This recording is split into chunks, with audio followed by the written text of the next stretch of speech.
In the shadowed folds of Willow Creek, where the river twisted like a secret through ancient willows, Daniel Harper carved out a life as sturdy as the oak he worked.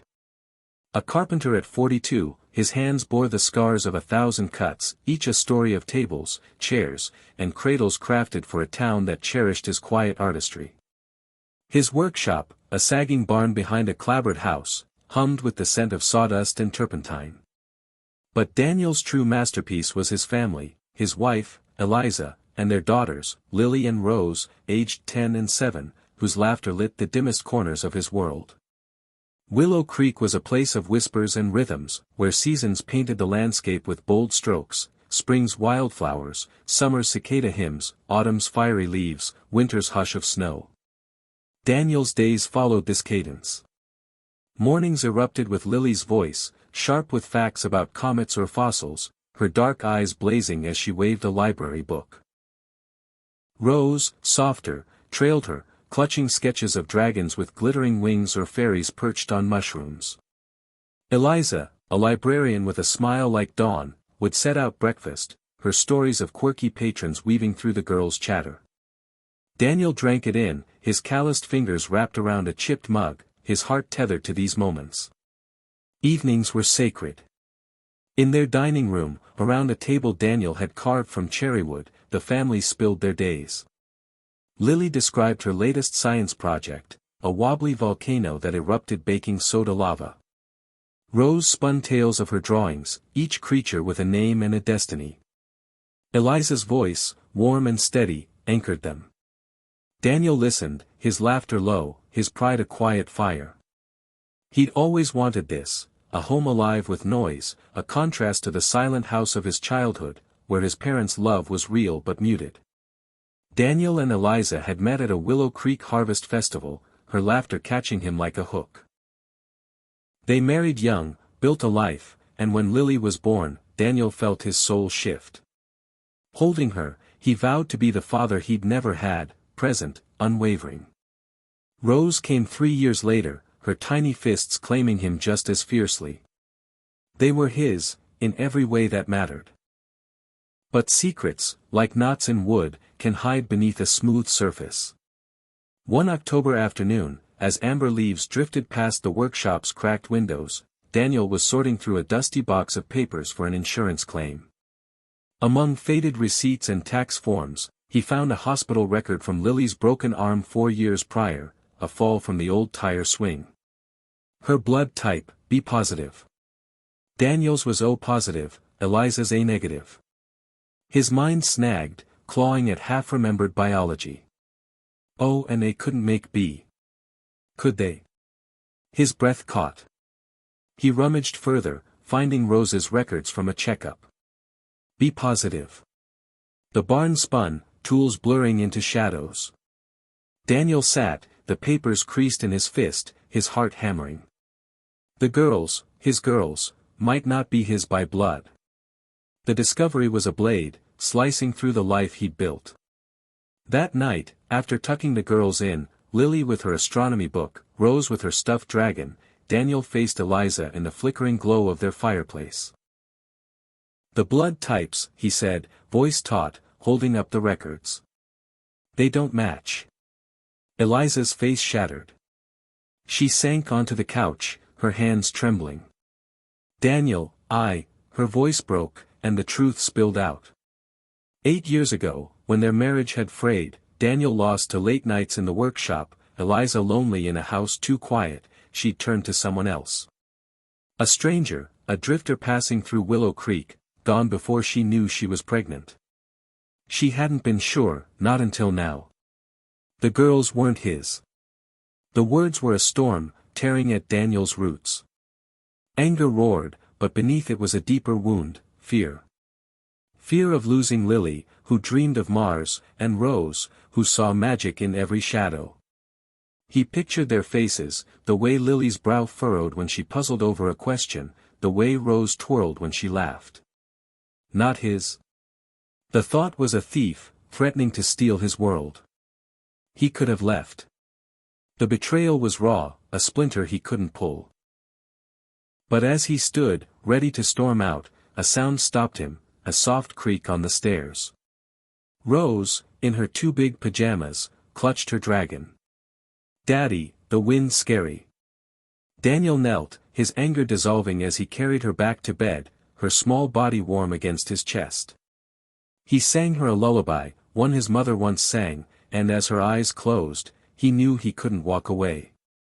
The next morning, Daniel woke early, his mind a tangle of hurt and resolve.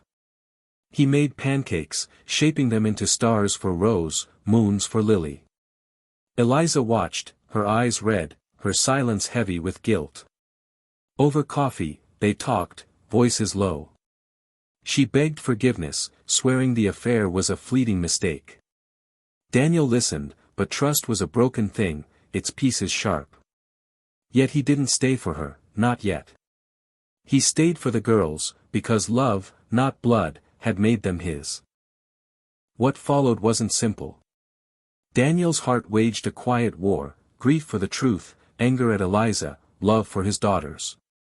He threw himself into fatherhood with a ferocity that surprised even him. He built Lily a telescope stand, spending nights under the stars as she named constellations, her voice alive with wonder. For Rose, he crafted a fairy village in the garden, tiny houses with moss roofs and twig doors. Her squeals echoed as she invented stories for each one, her imagination a wildfire. But the truth cast shadows. One night, as Daniel sanded a cradle for a client, a stranger appeared at the workshop door, a man in his late 30s, lean, with eyes like roses. His name was Caleb, and he claimed he'd lived in Willow Creek years ago. "I heard you raised them," he said, voice rough. "Lily and Rose. I think, they're mine." Daniel's grip tightened on the sander. Caleb's story unraveled. A brief affair with Eliza, a life on the road, a recent discovery of the girl's existence through a mutual acquaintance. He wasn't here to claim them, he said, just to know them. Daniel's instinct was to drive him off, but something in Caleb's eyes, regret, maybe, stayed his hand. "They're my daughters," Daniel said, voice like steel. "You don't get to change that." Caleb nodded, backing away, but his presence lingered like a ghost. Daniel didn't tell Eliza, not yet. Instead, he watched his girls closer, as if Caleb's shadow might steal them. He taught Lily to whittle, her small hands clumsy but determined.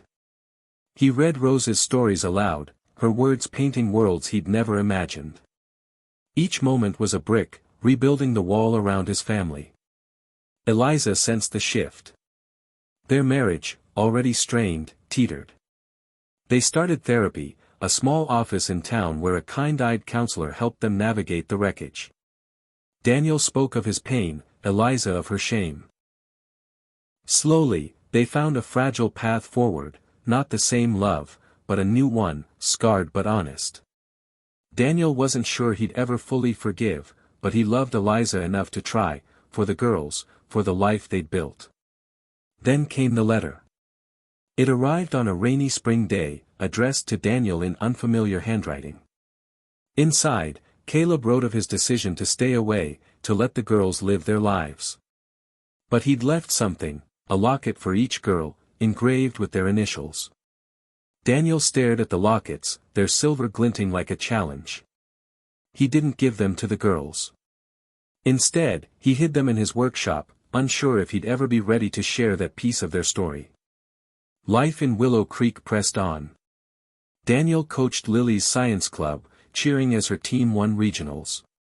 He built Rose a stage for her backyard plays, her performances drawing neighbors who clapped like she was Broadway-bound. The town saw him as Steady Daniel, the carpenter who fixed porch swings and told bad jokes. But inside, he carried a truth that had reshaped him. He began a journal, leather-bound, where he wrote to Lily and Rose. He described their quirks, Lily's fierce curiosity, Rose's wild imagination. He wrote of their triumphs, their fears, the way they made him whole. He wrote of his choice to stay, to love them beyond biology, so they'd know, someday, that he was their father in every way that mattered. Seasons turned. Winter brought snowball fights, Lily's aim deadly, Rose's snowmen gloriously lopsided. Spring bloomed, and Daniel planted a garden with the girls, their hands muddy and laughing. Summer meant river picnics, Lily reading about black holes, Rose chasing fireflies she swore were fairies. Autumn returned, and Daniel marked the anniversary of his discovery with a quiet ritual, a walk to the river, where he skipped stones and let the pain ebb. One evening, as the willows glowed gold, Daniel sat on the porch, journal in hand. Eliza joined him, her hand brushing his. Lily was inside, sketching a rocket. Rose was in the garden, whispering to her fairy village. Caleb hadn't returned, and Daniel hoped he never would. The locket stayed hidden, a secret he'd face when the time was right. In Willow Creek, where the river held its secrets, Daniel Harper remained a carpenter, shaping wood and lives with equal care. His hands, rough from years of work, held a truth stronger than blood, a father's heart, forged in love, unyielding and unpredictable, forever his daughter's home.